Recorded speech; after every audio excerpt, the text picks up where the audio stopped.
السلام علیکم ورحمۃ اللہ وبرکاتہ۔ الحمد للہ وکفی وسلام علی عبادہ الذین اصطفی، اما بعد فاعوذ باللہ من الشیطان الرجیم، بسم اللہ الرحمن الرحیم۔ قد افلح المؤمنون الذین هم فی صلاتهم خاشعون۔ رب اشرح لی صدری ویسر لی امری واحلل عقدۃ من لسانی یفقهوا قولی۔ سبحانک لا علم لنا الا ما علمتنا انک انت العلیم الحکیم۔ اللہم انفعنا بما علمتنا وعلمنا ما ينفعنا وزدنا علما۔ اللہم انا نعوذ بک من علم لا ينفع ومن قلب لا يخشع ومن نفس لا تشبع ومن دعوة لا تسمع۔ ہر قسم کی تعریفات و تحمیدات، تسبیحات و تقدیسات، تہلیلات و تمجیدات اور تہنیات و تکبیرات اس اللہ جل جلالہ عم نوالہ کے لیے جس کی جتنی بھی تعریفیں بیان کی جائیں، جس کی جتنی بھی حمد و ثنا بیان کی جائے اور جس کی جتنی بھی تحسین و ستائش بیان کی جائے اور جس کے لیے جتنے بھی شکریہ کے کلمات ادا کیے جائیں کم ہیں۔ حق یہ ہے کہ حق ادا نہیں ہو سکتا۔ حمد و ثنا کے بعد درود و سلام نازل ہوں دونوں جہانوں کے سردار پیغمبر آخر الزماں حضرت محمد مصطفیٰ صلی اللہ تعالی علیہ وآلہ وسلم کی ذات اقدس پر، جسد اقدس پر، روح اقدس پر، بے شمار بے حد و حساب، ان گنت لا تعداد کہ جنہیں اللہ تعالیٰ نے ساری کائنات کے لیے رہبر، رہنما اور تمام جہان والوں کے لیے رحمت بنا کے بھیجا ہے۔ مختصر سی حمد و صلوات کے بعد قرآن مجید کا 18واں پارہ سورۃ المومنون کی پہلی 2 آیات کریمہ آپ کے سامنے تلاوت کی ہیں۔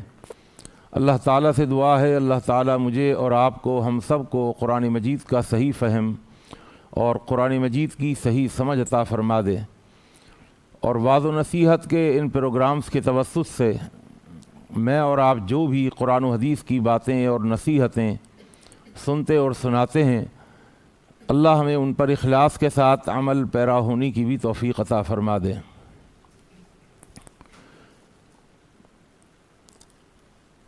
آج کی اس نشست میں جو موضوع، جو عنوان، جو ٹاپک آپ سب جانتے ہیں وہ ہے نماز میں خشوع کیسے۔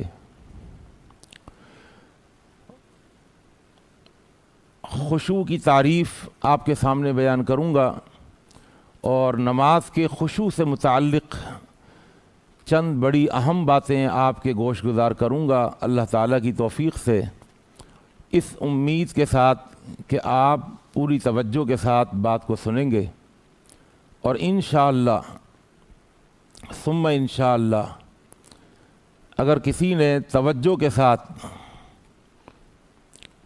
یہ باتیں سنی تو مجھے اللہ کی ذات سے بڑی امید ہے کہ اس کی نماز میں ضرور خشوع پیدا ہو جائے گا۔ یاد رکھیے نماز 2 طرح کی ہوتی ہے، ایک نماز ہے علم والی، شعور والی، آگاہی والی، اور ایک نماز ہے لا علمی والی نماز، لا شعوری نماز، جس میں کوئی شعور نہیں ہے، کوئی آگاہی حاصل نہیں ہے۔ نماز تو ہے لیکن نماز کا علم نہیں ہے۔ یہ تو پتہ ہے اس حد تک کہ میں نماز پڑھ رہا ہوں، لیکن نماز میں جا کر، نماز میں ڈوب کر، نماز میں مستغرق ہو کر اسے جو کچھ ملتا ہے وہ محروم ہے، کیونکہ وہ سطحی طور پر نماز پڑھ رہا ہے۔ وہ نماز کے صرف ظاہر کی سیر کر رہا ہے، وہ نماز کے صرف ظاہر کو جانتا ہے، نماز کے باطن کے اندر وہ جائے کیسے، اسے نماز کے باطن کا پتہ ہی نہیں، نماز کے اندر کا اس کو پتہ ہی نہیں۔ نماز کے بارے میں جو پتہ ہے وہ یہ کہ نماز کون سی ہے، فجر ہے، ظہر ہے، عصر ہے، مغرب ہے، عشاء ہے، بس یہی علم ہے، سطحی علم، ظاہری علم۔ کون سے وقت میں فجر ہوگی، کون سے وقت میں ظہر، عصر، مغرب کا وقت کیا ہے، ان الصلاۃ کانت علی المؤمنین کتابا موقوتا، اسے معلوم ہے۔ بس یہی سطحی علم اور ظاہری علم نماز کا حاصل ہے نمازی کو، یہی وجہ ہے کہ اس کی نماز میں لذت نہیں ہے، نماز میں سرور نہیں ہے، اس کی نماز میں حلاوت اور مٹھاس نہیں ہے۔ جبکہ اللہ کے رسول صلی اللہ علیہ وسلم تو یہ فرماتے تھے کہ قرۃ عینی فی الصلاۃ، میری آنکھوں کی ٹھنڈک نماز میں ہے۔ اور آپ نے فرمایا صلو کما رأیتمونی اصلی، نماز اس طرح پڑھو جس طرح میں پڑھتا ہوں۔ تو اللہ کے رسول صلی اللہ علیہ وسلم کی نماز سے آپ کی آنکھوں کو لذت مل رہی ہے، ٹھنڈک مل رہی ہے، سرور مل رہا ہے، لیکن ہماری نماز سے اگر ہماری آنکھوں کو ٹھنڈک نہیں مل رہی تو پتہ چلا اللہ کے رسول صلی اللہ علیہ وسلم جیسی نماز نہیں پڑھ رہے۔ اگر آپ کی نماز جیسی نماز پڑھ رہے ہوتے تو ہماری آنکھوں کو بھی لذت ملتی، ہماری آنکھوں کو بھی سرور ملتا، ہماری آنکھوں کو بھی ٹھنڈک ملتی۔ یہی وجہ ہے کہ نماز بڑی بھاری ہے، بہت بھاری ہوتی ہے۔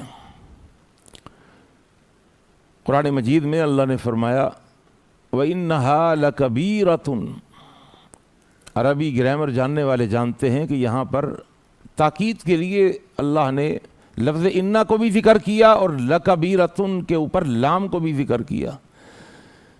معلوم یہ چلا کہ نماز کوئی ہلکی پھلکی، کوئی چھوٹی موٹی بھاری نہیں ہوتی، بلکہ فرمایا بے شک نماز بہت بھاری ہوتی ہے۔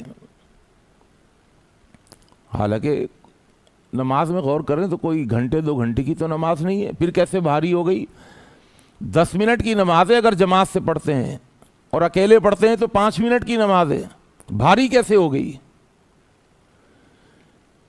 فرمایا قرآن کہہ رہا ہے بھاری ہے حقیقت میں، لیکن فرمایا اللہ جو ہے یہ ایکسیپشن اللہ نے ذکر کر دی۔ ہاں کچھ لوگ ایسے ہیں جن پر نماز بھاری نہیں ہے، نماز بہت ہلکی ہے۔ اللہ وہ کون لوگ ہیں؟ فرمایا الا علی الخاشعین، جن کی نمازوں کے اندر خشوع ہوگا ان پر نماز بھاری نہیں ہوگی۔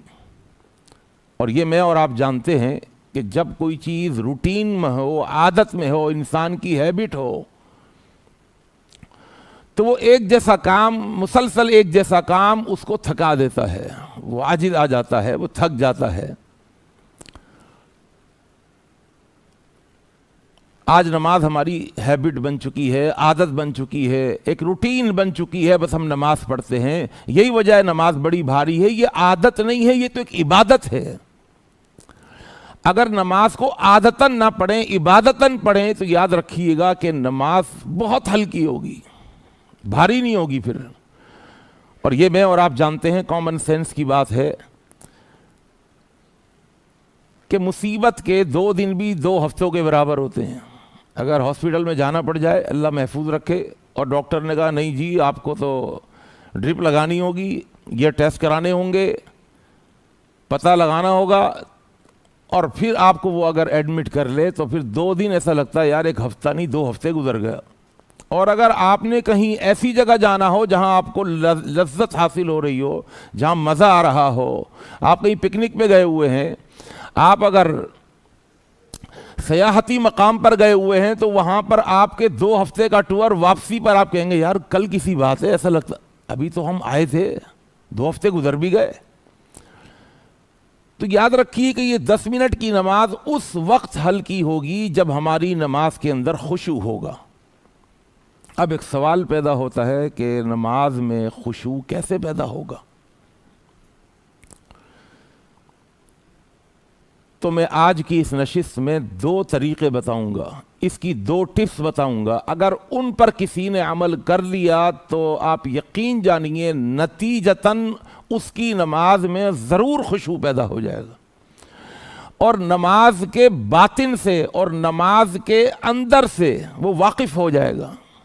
یہ تو ظاہری اور سطحی نماز پڑھتے ہیں نا، پھر وہ ڈوبے گا نماز میں. اور آپ کو پتہ ہے کہ ہیرے جو ہیں وہ گہرائی میں جا کے ملتے ہیں.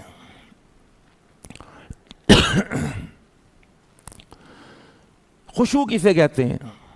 علامہ ابن قیم نے خشوع کی بڑی زبردست تعریف کی ہے. فرمایا تذلل القلب وخوفہ من اللہ تعالی وثمرتہ تظہر علی الجوارح. خشوع کہتے ہیں تذلل القلب، دل کے اندر تضرع پیدا ہونا، تذلل پیدا ہونا، عاجزی پیدا ہونا، انکساری پیدا ہونا، دل کے اندر جھکاؤ کا پیدا ہونا، اور اس دل کے اندر اللہ کا خوف بھی ساتھ ساتھ ہو. اس کو خشوع کہتے ہیں، تذلل القلب. دیکھیے تذلل ذلت سے نکلا ہے. جب آدمی کی کہیں پر تذلیل ہو رہی ہو تو جہاں پر تذلیل ہو رہی ہو وہاں پر وہ بہت جھک جاتا ہے. وہ ذلت اس کو جھکا دیتی ہے، اس کی آنکھوں کو جھکا دیتی ہے، اس کے پورے وجود کو جھکا دیتی ہے، اور اس کے اعضاء اور اس کے جوارح کو جھکا دیتی ہے. قرآن مجید فرقان حمید میں اللہ تعالیٰ نے ذکر کیا ہے وَتَرَاهُمْ يُعْرَضُونَ عَلَيْهَا خَاشِعِينَ مِنَ الذُّلِّ. جب جہنمی جہنم کے اندر آئیں گے خاشعین من الذل، اس میں بھی خاشعین خشوع آ گیا. ذلت کی وجہ سے ان کے اوپر انتہائی درجے کی گراوٹ ہوگی، بڑے ذلیل کر کے ان کو جہنم کے اندر ڈالا جائے گا. تو جو ذلیل کر کے جہنم کے اندر ڈالا جائے گا تو اس ذلت کے اندر جو وہ گراوٹ کا شکار ہوں گے اس کو کہتے ہیں خشوع. وَتَرَاهُمْ يُعْرَضُونَ عَلَيْهَا خَاشِعِينَ مِنَ الذُّلِّ. اور یاد رکھیے کہ خشوع کا جو تعلق ہے اصل وہ دل سے ہے. قرآن مجید فرقان حمید میں اللہ نے فرمایا أَلَمْ يَأْنِ لِلَّذِينَ آمَنُوا أَن تَخْشَعَ قُلُوبُهُمْ لِذِكْرِ اللَّهِ. کیا ابھی ایمان والوں کے پاس وہ وقت نہیں آیا کہ ان تخشع قلوبہم، کہ ان کے دلوں کے اندر خشوع پیدا ہو جائے اللہ کے ذکر سے. خشوع کی تعریف کو اور اگر میں آسان بنا کر کے پیش کروں اور اس طریقے سے پیش کروں کہ آپ خشوع کو نماز سے جوڑ دیں تو آپ توجہ فرمائیے گا. دیکھیے خشوع کی ایک آسان سی تعریف آپ کے سامنے ذکر کر رہا ہوں، اور یہ تعریف اگر آپ نے یاد رکھی نماز کے وقت تو انشاءاللہ آپ خشوع کے بہت قریب چلے جائیں گے. خشوع کی تعریف: جب کوئی چھوٹا کسی بڑے کے سامنے آتا ہے، جب کوئی ادنا کسی اعلیٰ کے سامنے آتا ہے، جب کوئی شاگرد کسی استاد کے سامنے آتا ہے، جب کوئی جونیئر کسی سینئر کے سامنے آتا ہے، جب کوئی اناڑی، ایک فیلڈ کے اندر کچھ اناڑی ہوتے ہیں، کچھ کھلاڑی ہوتے ہیں. بقرعید آتی ہے، کچھ اناڑی ہوتے ہیں قصائی اور کچھ کھلاڑی ہوتے ہیں. تو جب کوئی اناڑی کسی کھلاڑی کے سامنے ہوتا ہے، یا اگر اس طرح سمجھاؤں میں، ہر علاقے کا ایک تھانے دار ہوتا ہے، ایک ایس ایچ او ہوتا ہے، اور ایس ایچ او اپنے علاقے کا بادشاہ ہوتا ہے. اس کے ماتحت بہت سارے سپاہی ہوتے ہیں، پورے علاقے پر اس کا کنٹرول ہوتا ہے اور اس کی ایک طرح سے حکومت ہوتی ہے. وہ اپنی کرسی پر جب براجماں ہوتا ہے تو اپنی کرسی کے اوپر غرور کے ساتھ، تکبر کے ساتھ، اکڑ کے ساتھ، فخر کے ساتھ وہ بیٹھتا ہے. اللہ اکبر. یہی ایس ایچ او علاقے کا کبھی یہ ایس ایچ او اگر کسی آئی جی اور ڈی آئی جی کے سامنے کھڑا ہوا ہو تو آپ نے غور کیا کبھی؟ آپ چشم تصور سے بھی جا کے دیکھ سکتے ہیں کہ وہ علاقے کا ایس ایچ او جو اپنی کرسی پر براجماں ہوتا تھا تو بڑی غرور کے ساتھ اور بڑی اکڑ کے ساتھ وہ بیٹھا ہوا ہوتا تھا، لیکن اب یہ آئی جی اور ڈی آئی جی کے سامنے کھڑا ہوا ہے تو اس وقت جو اس کے اوپر ایک کیفیت ہے وہ کیفیت کون سی ہے کہ اب اس کی اکڑ نہیں، اس کا غرور نہیں، اس کا تکبر نہیں ہے، یہ دبا ہوا سہما ہوا کھڑا ہوا ہے، یہ جھکا ہوا کھڑا ہوا ہے۔ تو کسی چھوٹے کے سامنے جب کوئی بڑا آتا ہے، جب کمتر کے سامنے کوئی برتر آتا ہے، تو جو چھوٹے کی جو کیفیت ہوتی ہے اس کیفیت کو خشوع کہتے ہیں۔ بہت سارے وزیر ہیں، لیکن یہ بہت سارے وزیروں میں سے کوئی ایک وزیر اگر کبھی وزیر اعظم کے سامنے کھڑا ہوا ہو تو جو کیفیت ہوگی اس کی، بس سمجھ لیجئے اسی کیفیت کو خشوع کہتے ہیں۔ تو جب کوئی کمتر کسی برتر کے سامنے کھڑا ہو تو اس کو خشوع کہتے ہیں، یہ بات ذہن میں رکھیے گا۔ اچھا، اب ایک چیز اور میں عرض کر رہا ہوں، بہت توجہ فرمائیے گا کہ جب کوئی کمتر کسی برتر کے سامنے کھڑا ہو، لیکن کس حالت میں کھڑا ہوا ہو کہ وہ کمتر بہت بڑے کارناموں کے ساتھ نہیں کھڑا ہوا کہ ایک بہت بڑا کارنامہ انجام دے کر کے آیا ہے، اسے ابھی گفٹ ملنا ہے، اسے انعام ملنا ہے، اسے اس لیے بلایا ہے کسی برتر نے، تو پھر بھی تھوڑی سی شان کے ساتھ کھڑا ہوگا، اکڑ کے ساتھ کھڑا ہوگا کہ مجھے تو اس لیے بلایا گیا ہے، مجھے انعام و اکرام سے نوازا جانے والا ہے۔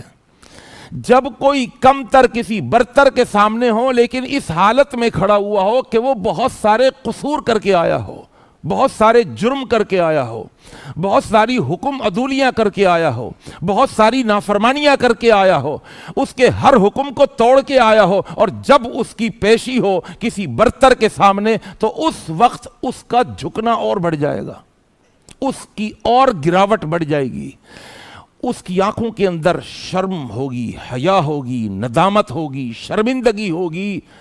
بس اگر آپ نے اس کو اچھے طریقے سے سمجھ لیا تو میرے بھائیوں، میرے دوستوں، میری بہنوں، جب ہم نماز میں کھڑے ہوتے ہیں تو ایک کم تر انسان ایک برتر ذات کے سامنے کھڑی ہوئی ہوتی ہے، ایک کم تر انسان۔ اگر ایک نمازی اپنے آپ کو کم تر سمجھے، اور ضرور سمجھے گا، اس لیے کہ یہ اس ذات کے سامنے کھڑا ہوا ہے جس ذات سے بڑھ کر کوئی ذات نہیں ہے، اور یہ جو کھڑا ہوا ہے یہ حکم عدولیاں کر کے آیا ہے، یہ نافرمانیاں کر کے آیا ہے، یہ گناہ کر کے آیا ہے، بہت سارے قصور کر کے آیا ہے، یہ مجرم کی حیثیت سے کھڑا ہوا ہے، تو اس وقت اس کے اوپر جو کیفیت طاری ہونی چاہیے، اگر وہ کیفیت طاری کر لی، اسی کیفیت کو خشوع کہتے ہیں۔ لہذا نماز میں جب کھڑے ہوں، اور یہی وجہ ہے کہ اللہ اکبر، اللہ تعالیٰ نے نماز کے اندر داخل ہونے کے لیے جو جملہ آپ کے حوالے کیا ہے، جس کو ہم کہتے ہیں تکبیر تحریمہ، جس کو ہم کیا کہتے ہیں؟ تکبیر تحریمہ۔ تکبیر تحریمہ کیوں؟ اللہ اکبر، کہ اب ساری چیزیں حرام ہو گئیں تکبیر تحریمہ کے بعد، ادھر ادھر دیکھنا حرام، ادھر ادھر سننا حرام، ادھر ادھر گردن گھمانا حرام، اپنی ڈائریکشن کو قبلے کی طرف ہی رکھنا ہے، گھومنا حرام ہے، باتیں کرنا حرام ہے، کھانا حرام ہے، پینا حرام ہے، چلنا پھرنا حرام ہے۔ تو یہ تکبیر تحریمہ ہے۔ تو تکبیر تحریمہ کا ہی اگر علم حاصل ہو جائے، میں نے شروع میں عرض کیا تھا کہ نماز دو طرح کی ہوتی ہے، ایک علم والی نماز، شعور والی نماز، آگاہی والی نماز، اور ایک لا علمی کی نماز۔ تو اگر ایک نمازی کو اللہ اکبر کا علم حاصل ہو جائے، اللہ اکبر کا معنی کیا ہے کہ اللہ سب سے بڑھ کر، اکبر سپرلیٹو ڈگری ہے، اللہ کبیر نہیں کہتا، حالانکہ اللہ کبیرہ بھی ہے، لیکن اگر اللہ اکبر کے معنی پر غور کریں کہ اس ذات کے سامنے کھڑا ہوا ہوں کہ جس سے بڑھ کر کوئی ذات ہے ہی نہیں۔ جو نماز میں انٹری ہے، بڑے جاندار طریقے سے، بڑے شاندار طریقے سے اگر نماز کے اندر انٹری ہو جائے تو انسان کے اندر خشوع آ جاتا ہے، خضوع آ جاتا ہے کہ یا اللہ آپ سب سے بڑھ کر ہیں اور میں سب سے کمتر ہوں۔ تو ہم نے نماز کے اندر ہم محمل انداز سے داخل ہو جاتے ہیں، وضو کر کے آیا، قبلے کی طرف منہ کیا، اللہ اکبر۔ او بھائی کیا اللہ اکبر؟ اللہ اکبر کے معنی کو سامنے رکھ کے، اس کے مفہوم کو سامنے رکھ کر، بڑے جاندار انداز میں، بڑے شاندار انداز میں نماز کے اندر آپ کو داخل ہونا چاہیے۔ اور میری اس بات کو یاد رکھیے گا کہ کوئی بھی نمازی اگر شاندار طریقے سے نماز میں انٹری مارتا ہے، کوئی اگر جاندار طریقے سے اپنی شروعات اچھی کر لیتا ہے، اپنے تکبیر تحریمہ کو سامنے رکھتے ہوئے سمجھتے ہوئے نماز کے اندر اگر داخل ہوتا ہے، اس کی پوری نماز اچھی ہو جاتی ہے. کیونکہ ایک مشہور مقولہ ہے کہ well begun is half done. کسی بھی کام کو اگر اچھے طریقے سے اگر اس کی شروعات ہو جائیں، اس کی بگننگ اچھی ہو، اس کی شروعات اچھی ہو، تو سمجھے آدھا کام تو ہو گیا آپ کا. تو نماز کے اندر محمل طریقے سے داخل نہ ہوں، نماز کے اندر بڑے شاندار طریقے سے داخل ہوں.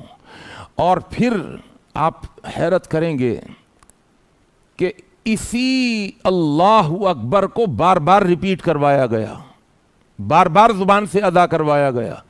ایک حالت سے دوسری حالت میں جانے کے لیے اکثر و بیشتر صرف رکوع سے اٹھتے ہوئے سمع اللہ لمن حمدہ.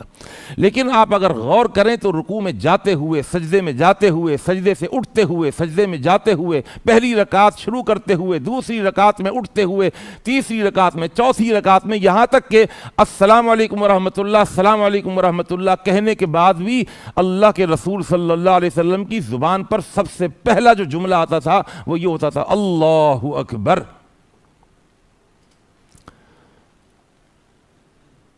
تو اب یہ جو نماز کی حالتیں ہیں، ان حالتوں کے اندر بھی اللہ اکبر کو ریپیٹ کروایا گیا، دہروایا گیا، تاکہ کہ اسی تصور کے ساتھ نماز پڑھے، اس تصور سے نکلنے نہ پائے کہ ایک کم تر ذات ایک برتر ذات کے سامنے کھڑی ہوئی ہے.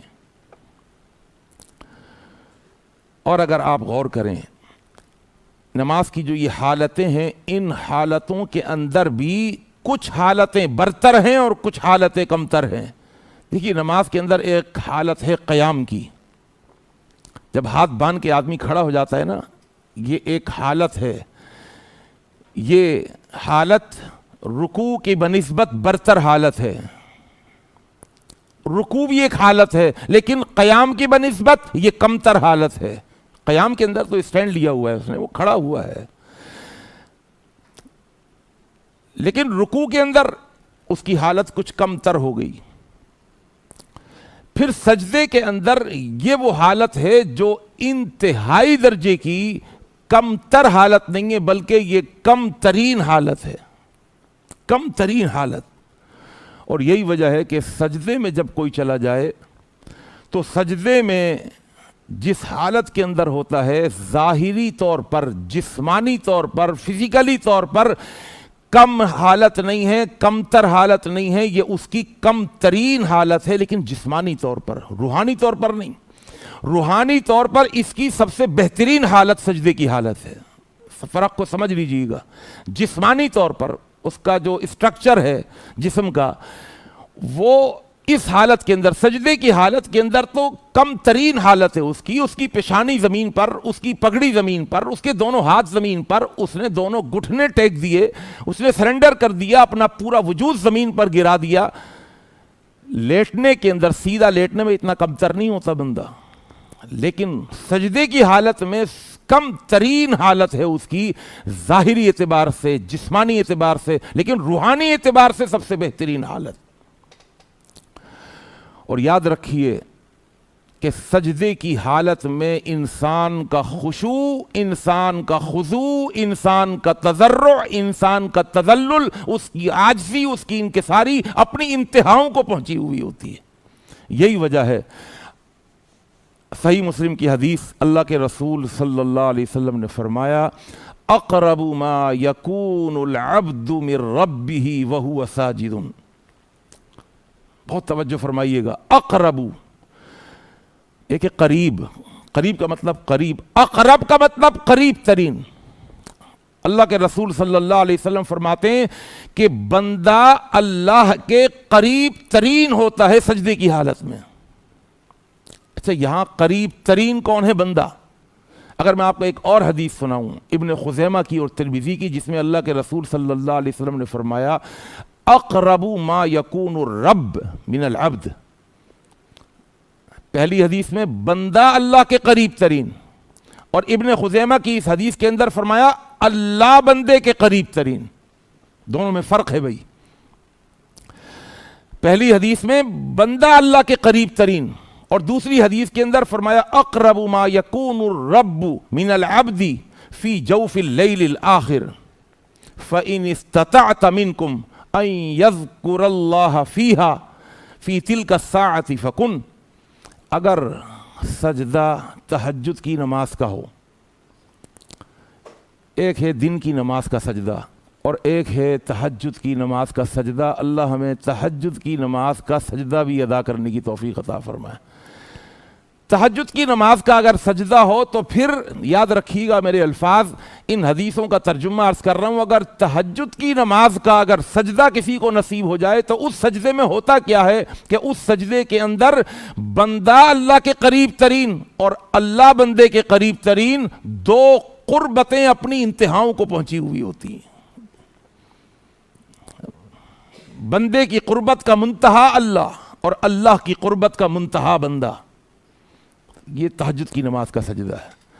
یہاں پر تضرع اور تذلل، عاجزی اور انکساری اپنی انتہا کو پہنچی ہوئی ہوتی ہے، جبھی فرمایا فَأَكْثِرُوا فِيهِ الدُّعَاء، سجدے میں اللہ سے زیادہ مانگا کرو. دیکھیے خشوع ایسی چیز ہے، میں آپ کو ایک حدیث سناؤں طبرانی کی. اللہ کے رسول صلی اللہ علیہ وسلم نے فرمایا ان اول شیء یرفع من هذه الامة الخشوع، فرمایا میری امت کے اندر سب سے پہلی چیز جو اٹھا لی جائے گی، جو ختم کر دی جائے گی، فرمایا وہ خشوع ہے. سب سے پہلی چیز، ایک حدیث میں آتا ہے اول شیء اور ایک حدیث میں آتا ہے اول خیر، پہلی وہ خیر، پہلی وہ بھلائی جو اس امت سے اٹھا لی جائے گی، فرمایا وہ خشوع ہے.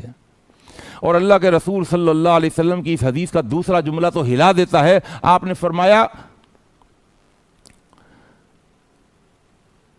بہت ممکن ہے ان تدخل فی مسجد جماعت، کہ تم داخل ہوگے کسی ایسی مسجد کے اندر جو جامع مسجد ہوگی اور وہ نمازیوں سے کھچا کھچ بھری ہوئی ہوگی اور جماعت سے نماز ہو رہی ہوگی. اللہ کے رسول صلی اللہ علیہ وسلم نے فرمایا فلا ترى فیہ رجلا خاشعا، اس بھری ہوئی مسجد کے اندر ایک نمازی بھی خشوع سے نماز پڑھنے والا نہیں ہوگا. سب سے پہلے یہ چیز اٹھا لی جائے گی. ہم اس کو اہمیت ہی نہیں دیتے نا خشوع کو، اس کی بڑی اہمیت ہے، ہمیں اس کو اہمیت دینی چاہیے. صحیح الجامع کی حدیث ہے کہ جب بندہ اس طرح نماز کے اندر اس کیفیت کے ساتھ اگر نماز پڑھ رہا ہوتا ہے تو اللہ کے رسول صلی اللہ علیہ وسلم نے فرمایا ان اللہ ینصب وجہہ لوجہ عبدہ ما لم یلتفت، ان اللہ ینصب وجہہ لوجہ عبدہ فی صلاتہ ما لم یلتفت. جب بندہ اس حالت کے اندر نماز پڑھ رہا ہوتا ہے تو اللہ کیا کرتے ہیں، اللہ اپنے چہرے کو بندے کے چہرے کے سامنے کر لیتے ہیں. کس طرح کرتے ہیں یہ اللہ کو پتہ ہے، ہمیں تو حدیث میں اللہ کے رسول صلی اللہ علیہ وسلم نے فرما دیا. کب تک اللہ اپنا چہرہ اس کے سامنے رکھتے ہیں؟ ما لم یلتفت، جب تک کہ وہ اپنی توجہ ادھر ادھر نہیں ہٹاتا، جب اس کی پوری توجہ اللہ کی طرف ہوتی ہے، اپنے معبود کی طرف. اور یاد رکھیے اسی کو احسان کہتے ہیں. اللہ کے رسول صلی اللہ علیہ وسلم سے پوچھا گیا مل احسان، احسان کیا ہے؟ فرمایا ان تعبد اللہ کانک تراہ، کہ تم اللہ کی عبادت کرو تو اس طرح عبادت کرو گویا کہ تم اللہ کو اپنی آنکھوں سے دیکھ رہے ہو. فإن لم تکن تراہ فإنہ یراک، اور اگر یہ تصور قائم نہیں ہوتا کہ ہم اللہ کو دیکھ رہے ہیں تو یہ تصور ضرور قائم ہو جائے کہ ہمارا اللہ ہمیں دیکھ رہا ہے. آج ہم نماز کے اندر داخل ہوتے ہیں، بڑی بدتمیزی سے داخل ہوتے ہیں، اور نماز کے اندر ہماری دعائیں بھی بڑی بدتمیزی کے ساتھ ہوتی ہیں. یہ دعائیں نہیں ہوتی ہیں، یہ ہم بڑی بدتمیزی کر رہے ہوتے ہیں. سجدے میں آپ دیکھیے تو صحیح ہے کہ جہاں بندہ اللہ کے قریب ترین اور اللہ اپنے بندے کے قریب ترین، اور ہماری کیا حالت ہے سجدہ کرنے والی؟ سبحان ربی الاعلیٰ، سبحان ربی الاعلیٰ، سبحان ربی الاعلیٰ، سبحان ربی الاعلیٰ. کیا ہے یہ سبحان ربی الاعلیٰ، سبحان ربی الاعلیٰ؟ آپ کسی بڑے سے، کسی بادشاہ سے، کسی وزیر سے اگر آپ سامنے کھڑے ہو کر بات کریں تو اس طرح بات کریں گے؟ کتنی شائستگی ہوگی، کیا طریقہ ہوگا، آپ کا تلفظ کیا ہوں گے، کتنا ٹھہر ٹھہر کر ایک ایک لفظ موتی کی طرح سمجھ میں آئے، اس طرح آپ گفتگو کریں گے. یا آپ تیز گام چلا دیں گے سبحان اللہ سبحان اللہ سبحان اللہ. ارے آپ کی زبان سے بڑے پیار سے محبت سے نکلے سبحان اللہ، آپ پاک ہیں، ربی آپ میرے آقا ہیں، الاعلی آپ اعلی ہیں، میں ادنا ہوں، آپ برتر ہیں اور میں سب سے کمتر ہوں. آپ سے برتر کوئی نہیں اور مجھ سے کم نہیں، کمتر کوئی نہیں، مجھ سے کمترین کوئی نہیں. اللہ دیکھ تو صحیح، میں نے اپنا پورا وجود زمین پر گرایا ہوا ہے. تو نماز کے اندر جب انسان اس طریقے سے داخل ہو تو یاد رکھیے نماز کے اندر خشوع پیدا ہو جائے گا. تو پہلا طریقہ میں نے آپ کو بتایا کہ نماز میں آپ کا جو داخلہ ہو وہ جاندار طریقے سے ہو، وہ شاندار طریقے سے ہو. اللہ اکبر کو سمجھ کر کے اللہ اکبر اپنی زبان سے ادا کیجئے. یاد رکھیے یہ پہلا طریقہ ہے. اگر میں اور آسان لفظوں میں یہ طریقہ سمجھاؤں کہ صرف جسم کے ساتھ نماز نہیں پڑھیں بلکہ اپنی روح کے ساتھ بھی نماز پڑھیں. صرف تن کے ساتھ نماز نہ پڑھیں، من کے ساتھ بھی نماز پڑھیں. صرف ظاہر کے ساتھ نماز نہ پڑھیں بلکہ باطن کے ساتھ بھی نماز پڑھیں. اپنی پوری توجہ کے ساتھ اپنے خیالات، اپنے تفکرات، اپنے تصورات بس یہی ہوں کہ میرا اللہ میرے سامنے ہے اور وہ سب سے بڑھ کر اور میں سب سے کمتر. اس شان کے ساتھ آپ نماز کے اندر جب داخل ہوں گے تو یہ پہلا طریقہ ہے. نماز کے اندر خشوع پیدا ہوگا سو ہوگا. نماز کے اندر ڈوب کر کے نماز پڑھیں، جسم اور روح کے مجموعے کے ساتھ نماز پڑھیں. آپ کا ایک ایک عضو نماز پڑھے. خشوع آپ کی آنکھوں میں ہو، خشوع آپ کے گوشت میں ہو، خشوع آپ کے خون میں ہو، خشوع آپ کے ایک ایک جوڑ میں ہو، آپ کے پٹھوں میں ہو، آپ کے دماغ میں خشوع ہو، آپ کی ہڈیوں کے گودے میں خشوع ہو. آپ کہیں گے مولوی صاحب یہ تو آپ خطیبانہ انداز میں یہ جو لفاظیاں دکھا رہے ہیں کہ ہڈیوں میں خشوع ہو، کانوں میں کہاں سے خشوع آئے گا، خون میں کہاں سے خشوع آئے گا، اور پٹھوں میں کہاں سے خشوع آئے گا، دماغ میں اور گودے میں کہاں سے خشوع آئے گا. آئیے میں آپ کو حدیث سناؤں. نسائی کی حدیث ہے، صحیح حدیث. اللہ کے رسول صلی اللہ علیہ وسلم کی رکوع کی ایک دعا سنیے گا. ہمیں تو رکوع کی صرف یہی دعا یاد ہے نا، سبحان ربی العظیم. رکوع کی بہت ساری دعائیں ہیں، ان دعاؤں کے اندر ایک دعا بڑی اہم ہے. ایک دعا تو یہ سبحان ربی العظیم 3 دفعہ یا 10 دفعہ. دوسری دعا آتی ہے سبحانک اللہم ربنا وبحمدک اللہم اغفر لی. تیسری دعا آتی ہے سبوح قدوس رب الملائکۃ والروح. چوتھی دعا آتی ہے سبحان ذی الجبروت والملکوت والکبریاء والعظمہ. پانچویں دعا سنیے جو میرے موضوع سے متعلق ہے.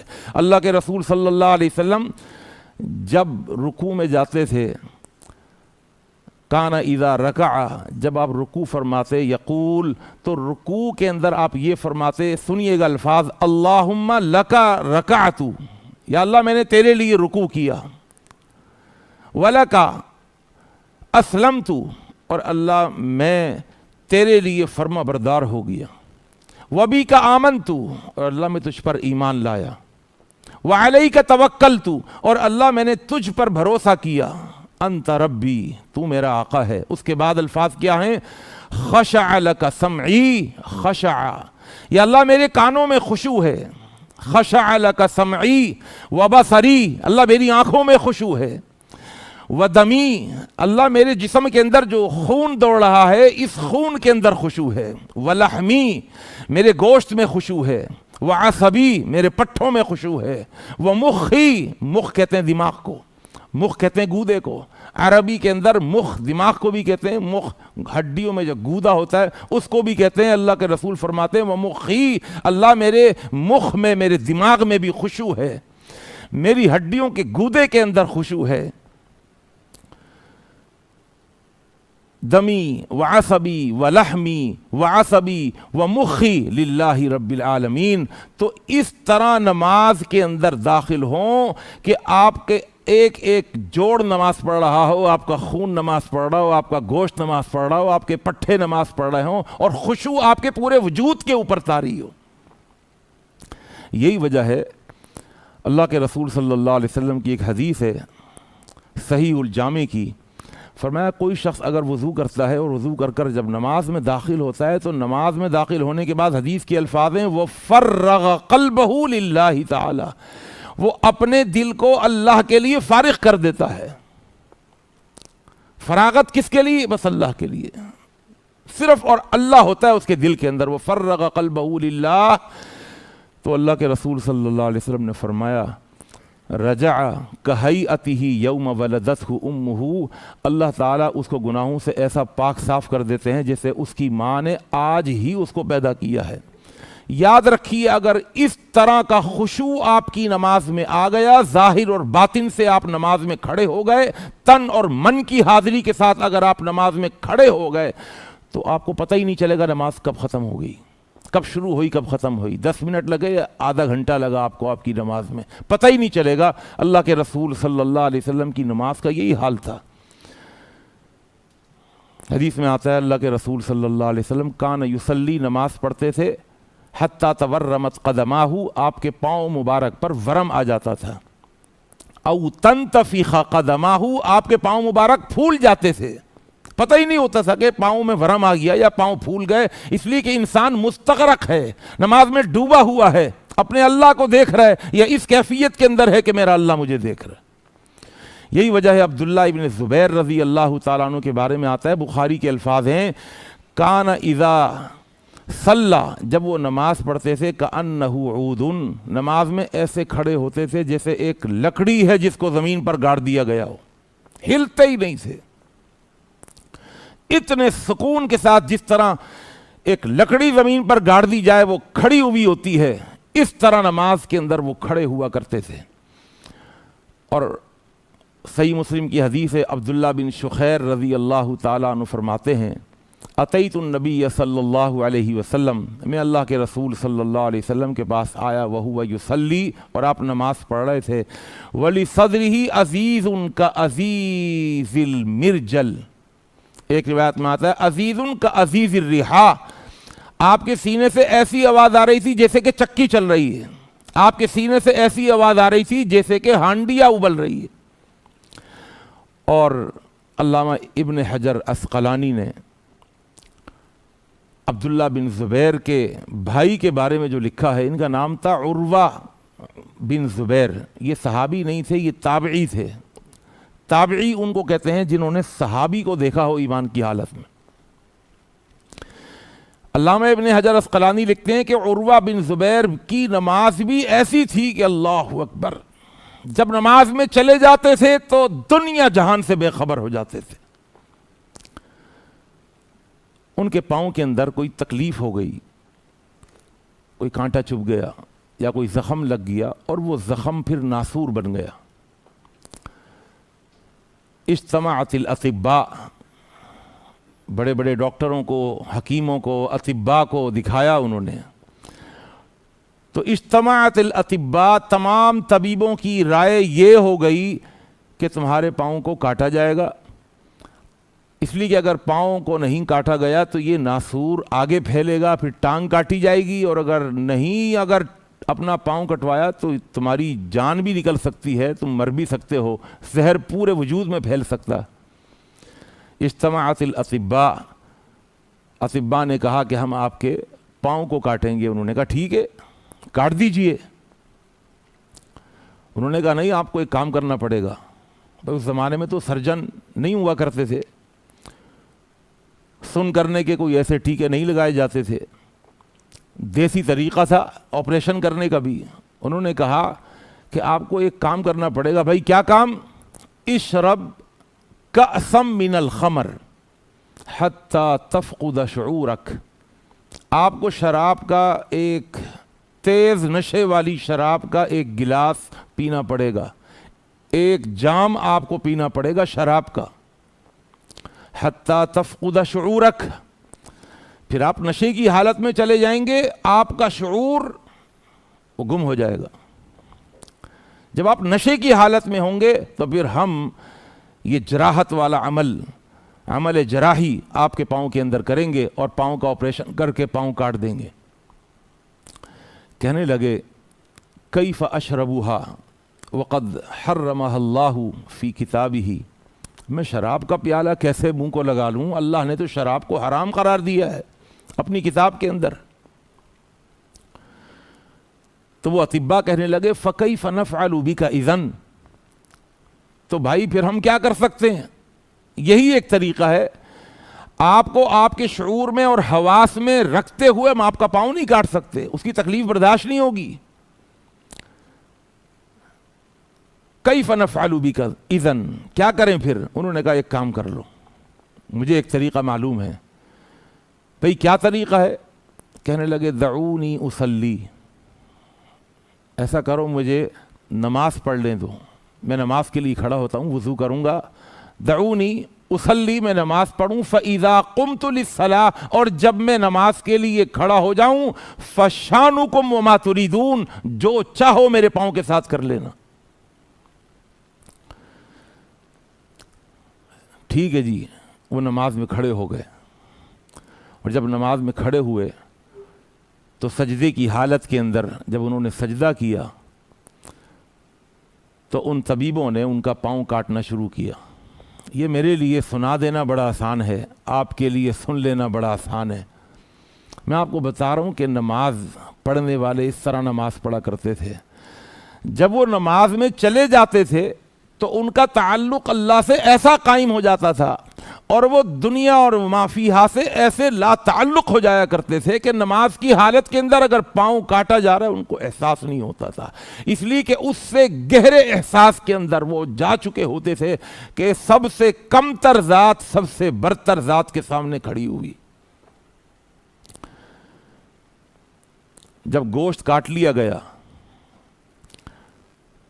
اور وہ ہڈی تک پہنچے تو علامہ ابن حجر عسقلانی لکھتے ہیں فَأَخَذُوا الْمِنْشَارَ وَعْمَلُوهُ فِي الْعَظْمِ، انہوں نے آری لی اور آری سے ان کی ہڈی کاٹنی شروع کی، اور آری سے جب ان کی ہڈی کاٹ دی پاؤں جدا ہو گیا۔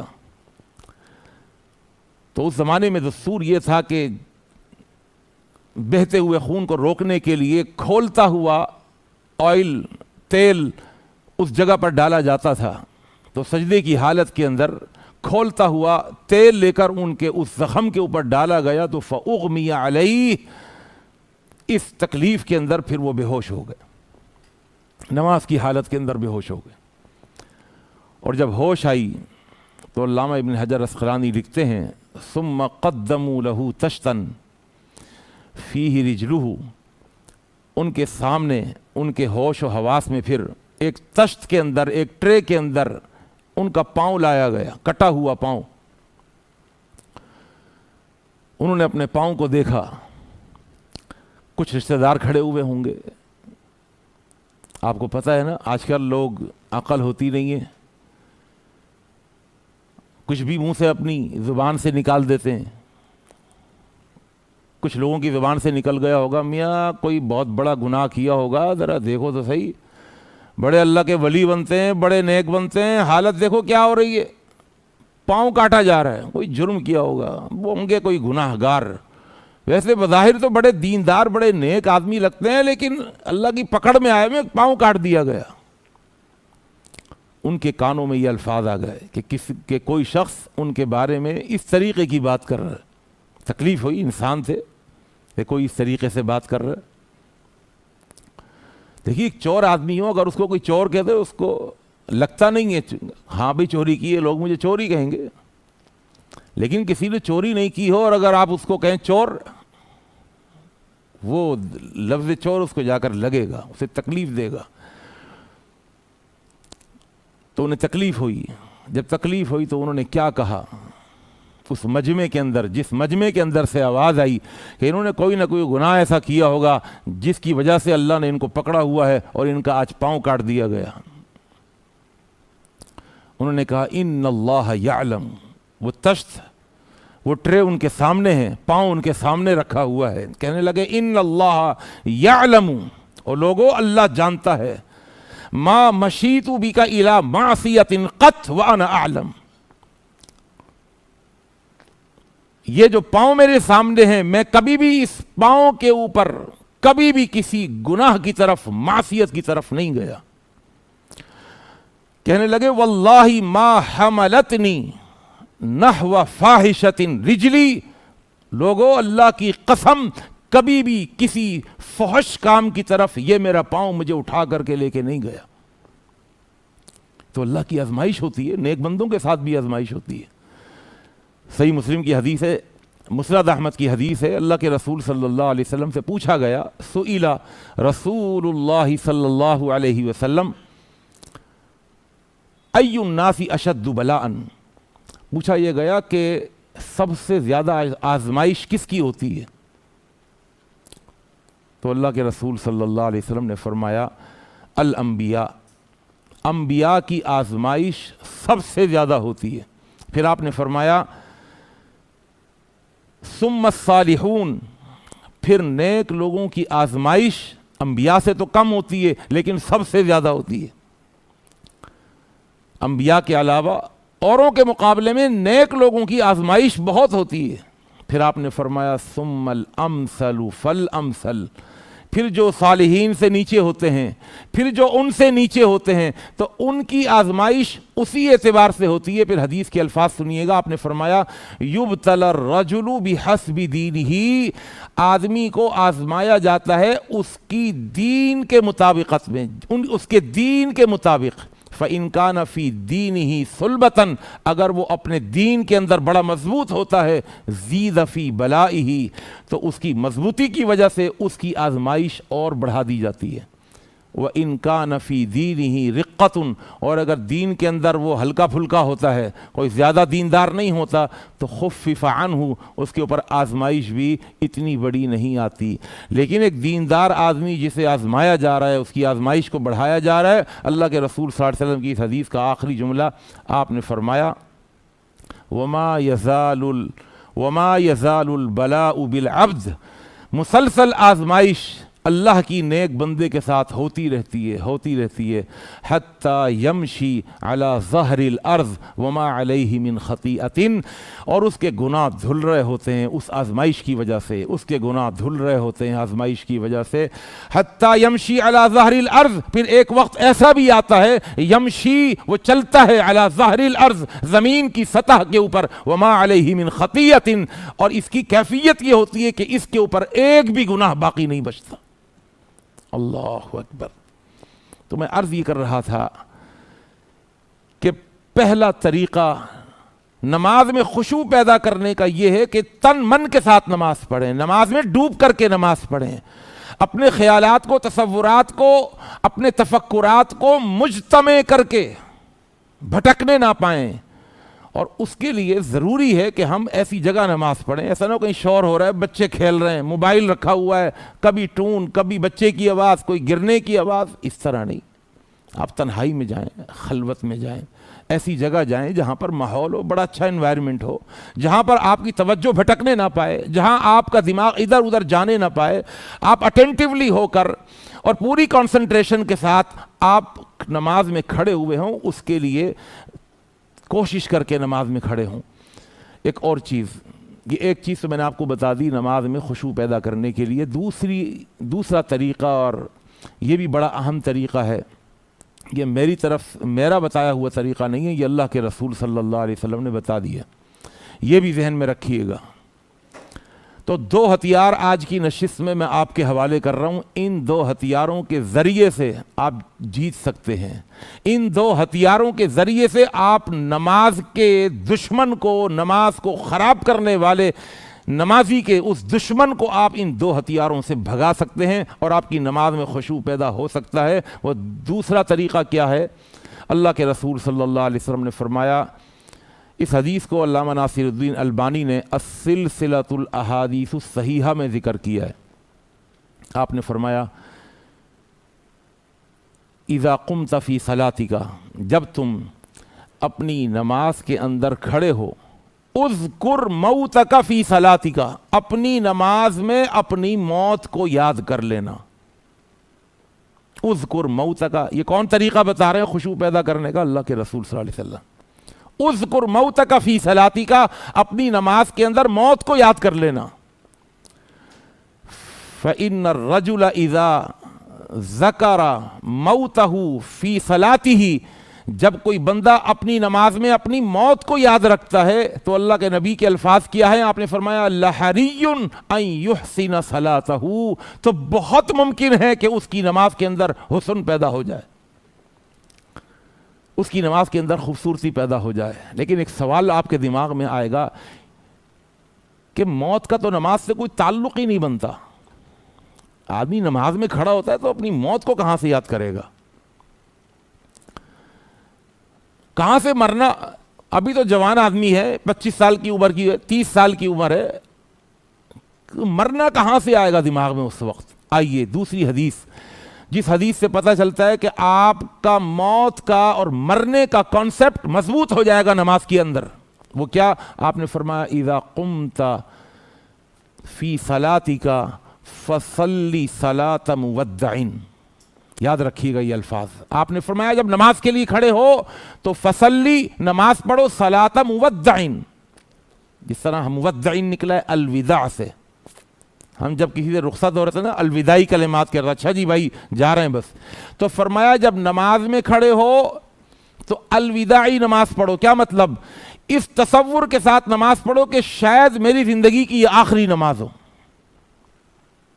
بھائی تصور باندھا جا سکتا ہے نا، ڈرے نہیں، کوئی تصور کرنے سے موت نہیں آ جائے گی کہ آپ کو جی یہ تو آپ مرنے کا طریقہ بتا رہے ہیں، ایسا نہیں ہے بھائی، مرنے کا طریقہ نہیں ہے یہ ممکن ہے بالکل، اس لیے کہ موت کا وقت لکھا ہوا ہے، کب آئے گی یہ کسی کو بھی پتہ نہیں، نہ وہ جوانوں کو دیکھے، نہ بوڑھے کو دیکھے، نہ امیر کو دیکھے، نہ غریب کو دیکھے، نہ بدصورت کو دیکھے، نہ حسین و جمیل کو دیکھے، موت کا وقت ایک ہے، لیکن وہ کب ہے یہ نہیں بتایا گیا، اور یہ اللہ کی حکمت ہے، اس نے وقت نہیں بتایا۔ 50 سال پہلے بھی اگر اللہ بتا دیتا نا، ایک سال وہ جیتا نہیں، وہ مرتا ایک سال، 10 سال باقی ہوتے وہ مرنے سے پہلے مر جاتا، کیونکہ ایک لمحہ بھی ایسا نہیں آتا جہاں پر آنے والی موت رک جائے یا ہم موت کی طرف جانے والے ہم رک جائیں، ہم آ رہے ہوں، جا رہے ہوں، سو رہے ہوں، کھا رہے ہوں، جاگ رہے ہوں، ہر حالت کے اندر وقت نہیں رکتا، ہم مسلسل اپنی موت کے قریب جا رہے ہیں، موت ہمارے قریب آ رہی ہے، تو یہ بہت ممکن ہے کہ ہماری زندگی کی وہ آخری نماز ہو، انسان تصور کر لے، اور جب انسان یہ تصور کر لے کہ یار میری زندگی کی یہ آخری نماز ہے، میں اس کو اتنا خوبصورت بنا دوں، میں اس میں اتنا حسن پیدا کر لوں، میں اس کے قیام کے اندر حق ادا کر دوں قیام کا، میں اس کے رکوع کے اندر رکوع کا حق ادا کر دوں، میں اس کے سجدے کے اندر سجدے کا حق ادا کر دوں، میں اس کے سجدے میں جا کر اللہ سے اپنے سارے گناہوں کی معافی لے لوں، اور سجدے کی دعائیں سبحان اللہ، سجدے کی ایک دعا اللہم اغفر لی ذنبی کلہ دقہ وجلہ واولہ وآخرہ وعلانیتہ وسرہ، کیا جامع دعا ہے، اللہم اغفر لی ذنبی، یا اللہ میرے گناہ بخش دے، ذنبی کلہ، سب کے سب، دقہ وجلہ، چھوٹے بھی بڑے بھی، واولہ وآخرہ، جو پہلے کر چکا ہوں وہ بھی، جو بعد میں کروں گا وہ بھی، کتنی جامع دعا ہے، وعلانیتہ وسرہ، جو علل اعلان کیے ہیں، کھلم کھلا کیے ہیں وہ بھی، جو چھپ کر کے کیے ہیں وہ بھی۔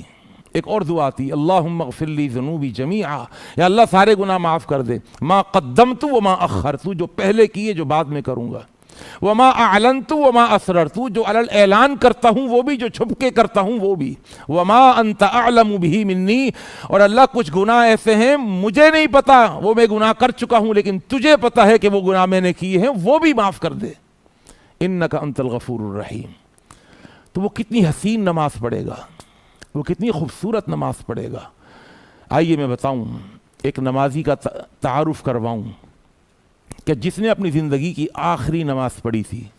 بخاری کے اندر حضرت خبیب رضی اللہ تعالیٰ عنہ کا واقعہ ذکر ہے، صحیح بخاری کے اندر۔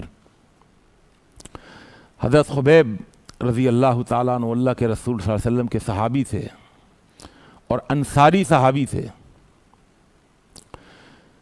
پورا تفصیل سے واقعہ لکھا ہے کہ کچھ لوگوں نے اپنے رشتہ داروں کا بدلہ لینے کے لیے اللہ کے رسول صلی اللہ علیہ وسلم کو دھوکہ دیا اور کہا کہ ہم یہ چاہتے ہیں کہ ہم اسلام قبول کر لیں، ہماری پوری بستی، پورا قبیلہ چاہتا ہے اسلام قبول کر لے، ہم نے تو آپ کے سامنے اسلام قبول کر لیا، لیکن اسلام کی جو تعلیمات ہیں ہمیں ان سے شناسائی نہیں ہے، آپ کچھ افراد ہمیں دے دیجئے، ہم لے جائیں اپنے ساتھ، اور وہ ہمارے علاقے میں، ہمارے محلے میں، ہمارے قبیلے میں وہ دین کا کام کریں۔ ان میں حضرت خبیب رضی اللہ تعالیٰ عنہ بھی تھے۔ بہرحال دھوکہ دیا اور انہیں پھر گرفتار کر لیا، مکہ لے گئے۔ مکہ کے اندر حارث کے بیٹوں نے، چونکہ انہوں نے حضرت خبیب رضی اللہ تعالیٰ عنہ نے غزوہ بدر کے موقع پر ان کے باپ کو قتل کر دیا تھا، تو ان کو معلوم تھا کہ ہمارے باپ کو انہوں نے قتل کیا ہے، تو جب انہیں قید کر کے لایا گیا تو انہوں نے 100 اونٹ دے کر خبیب کو لے لیا کہ ہم اپنے باپ کے قتل کا بدلہ ان سے لیں گے اور ہم ان کو قتل کریں گے۔ یہ حضرت خبیب رضی اللہ تعالی عنہ جب انہیں مقتل گاہ میں لایا گیا اور انہیں سولی پر لٹکایا جانے لگا، تو اس موقع پر انہوں نے کہا کہ یہ بتاؤ کوئی آخری خواہش ہے زندگی کی؟ تو حضرت خبیب رضی اللہ تعالیٰ عنہ نے یہ نہیں فرمایا کہ ایک دفعہ اپنے بچوں سے ملنے دو، ایک دفعہ بیوی سے مل لوں، بہن بھائیوں سے مل لوں، بلکہ فرمایا میری زندگی کی آخری خواہش یہ ہے کہ مجھے 2 رکعت نماز پڑھ لینے دو۔ دعونی حتی اصلی رکعتین، میں 2 رکعتیں نماز پڑھنا چاہتا ہوں، مجھے نماز پڑھ لینے دو، اس کے بعد مجھے سولی پر لٹکا دینا۔ چنانچہ وہ کھڑے ہوئے، فصلی رکعتین فَأَتَمَّهُمَا وَأَحْسَنَهُمَا، بخاری کے اندر الفاظ ہیں، وہ 2 رکعتیں پڑھیں، فَأَتَمَّهُمَا وَأَحْسَنَهُمَا، بڑی کامل مکمل 2 رکعتیں پڑھیں، فَأَحْسَنَهُمَا، اور ان دونوں رکعتوں کے اندر اتنی خوبصورتی پیدا کر دی انہوں نے۔ اور سلام پھیرنے کے بعد کہنے لگے واللہ، اللہ کی قسم، لولا ان تظنوا ان ما بی جزع لطولتہما، مجھے آج ان 2 رکعتوں کے پڑھنے میں اتنا مزہ آ رہا تھا، اتنا سرور اور اتنی لذت حاصل ہو رہی تھی، اگر مجھے اس بات کا ڈر نہ ہوتا کہ تم یہ کہو گے کہ اچھا اتنی لمبی رکعت، اتنی لمبی نماز، میاں موت سے ڈر رہے ہیں، ابھی ان کو پتہ ہے کہ سلام پھیرتے ہی سولی پر لٹکا دیا جائے گا، اور 30 نیزہ اٹھانے والوں نے نیزہ اٹھایا ہوا ہے اور ان کو سولی پر لٹکا کر 30 آدمی بیک وقت ان کو نیزے سے چھید دیں گے اور ان کے جسم کے ٹکڑے ٹکڑے کر دیں گے۔ کہنے لگے واللہ، اللہ کی قسم، لولا ان تظنوا ان ما بی جزع لطولتہما، تو میں ان 2 رکعتوں کو اور لمبا کر دیتا۔ چنانچہ انہوں نے 2 رکعت نماز پڑھی، انہیں سولی پر لٹکایا گیا۔ میرے دوستوں، میرے بزرگوں، میری ماں اور بہنوں، یاد رکھیے کہ اگر ہم یہ چاہتے ہیں کہ ہماری نماز کوالٹی والی بن جائے، ہماری نماز خوبصورت نماز بن جائے، تو اس کے لیے ضروری ہے کہ ہم نماز کو پڑھنے سے پہلے یہ دیکھ لیں کہ آیا ہماری نمازوں کے اندر خشوع اور خضوع ہے یا نہیں۔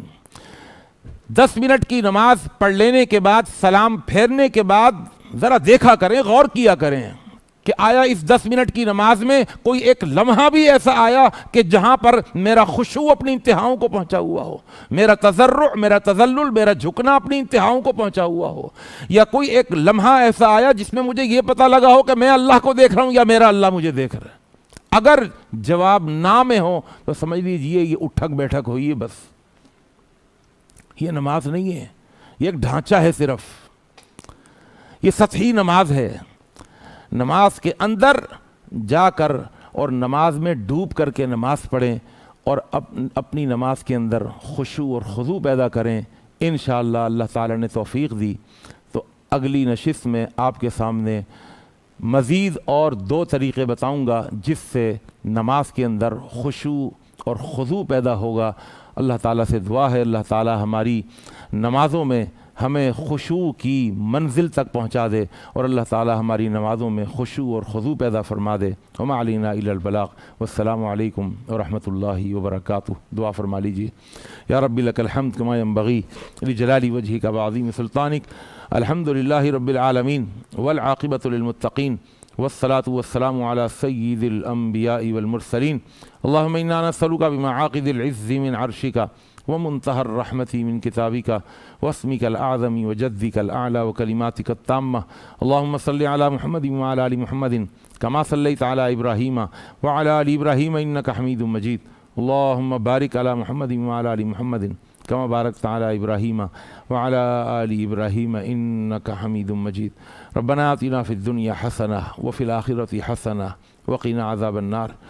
ربنا ظلمنا أنفسنا وإن لم تغفر لنا وترحمنا لنكونن من الخاسرين، ربنا اغفر لنا ذنوبنا وإسرافنا في أمرنا وثبت أقدامنا وانصرنا على القوم الكافرين، يا حليم يا كريم اشفنا واشف مرضانا ومرضى المسلمين، اللهم اشفنا واشف مرضانا ومرضى المسلمين شفاء كاملا عاجلا برحمتك يا أرحم الراحمين، أذهب الباس رب الناس واشف أنت الشافي لا شفاء إلا شفاؤك شفاء لا يغادر سقما، اللهم إنا نسألك الصحة والعفة والأمانة وحسن الخلق والرضا بالقدر، اللهم إنا نسألك العفو والعافية والمعافاة في الدنيا والآخرة۔ یا الہ العالمین یا رب العالمین، جو کچھ بیان کیا ہے اس پر عمل کرنے کی توفیق عطا فرما دے۔ یا الہ العالمین یا رب العالمین، ہماری نمازوں کو کوالٹی والا بنا دے۔ یا اللہ ہماری نمازوں میں ہمیں خشوع پیدا کرنے کی توفیق عطا فرما دے۔ یا الہ العالمین یا رب العالمین، ہمارے تمام گناہوں کو معاف فرما دے، اس محفل کو، اس مجلس کو ہمارے زندگی بھر کے گناہوں کا کفارہ بنا دے۔ یا الہ العالمین، ہمیں بھی بخش دے، ہمارے تمام مرحومین کو بخش دے، معاف فرما دے۔ یا اللہ جو اس دنیا سے جا چکے ہیں انہیں غریق رحمت فرما دے۔ یا اللہ زندوں کی دعائیں مرنے والوں کے لیے تحفہ ہوتی ہیں، یا اللہ یہ تحفے وہاں پر پہنچا دے۔ یا اللہ جو بیمار ہیں ان کو صحت کاملہ و عاجلہ عطا فرما۔ یا اللہ جسمانی اور روحانی، ظاہری اور باطنی ساری بیماریاں ختم فرما دے۔ یا اللہ جو بے روزگار ہیں انہیں برسر روزگار فرما۔ یا اللہ جو برسر روزگار ہیں ان کی حلال کمائی میں خیر و برکتیں عطا فرما۔ یا اللہ رزق حلال کے، عقل حلال کے، کسب حلال کے سارے بند دروازے کھول دے۔ اللہم اکفنا بحلالک عن حرامک واغننا بفضلک عمن سواک، اللہم فارج الہم کاشف الغم مجیب دعوت المضطرین رحمان الدنیا والآخرہ ورحیمہما انت ترحمنا فرحمنا رحمتا تغنینا بہا عمن سواک۔ یا الہ العالمین یا رب العالمین، سارے بگڑے ہوئے کام سنوار دے، سارے الجھے ہوئے کام سلجھا دے۔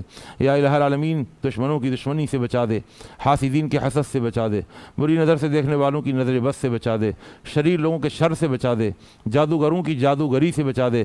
یا اللہ بہت سے بچے بچیاں رشتوں کے لیے بیٹھے ہوئے، ان کے اچھے اور مناسب رشتے بھیج دے۔ یا اللہ جو بچے اور بچیاں بھی آئے ہوئے، انہیں اپنے گھروں کا چین اور سکون عطا فرما دے۔ یا اللہ ہماری قسمتوں کے برے لکھے مٹا دے۔ ربنا تقبل منا انک انت السمیع العلیم۔ یا اللہ ہمارے آپس کی اختلافات ختم فرما دے، اختلافات کی نحوستیں ختم فرما دے۔ یا اللہ اتفاق اتحاد سے رہنے کی توفیق عطا فرما دے۔ یا اللہ اتفاق اتحاد کی برکتیں نصیب فرما۔ سبحان ربک رب العزت عما یصفون وسلام علی المرسلین والحمد للہ رب العالمین۔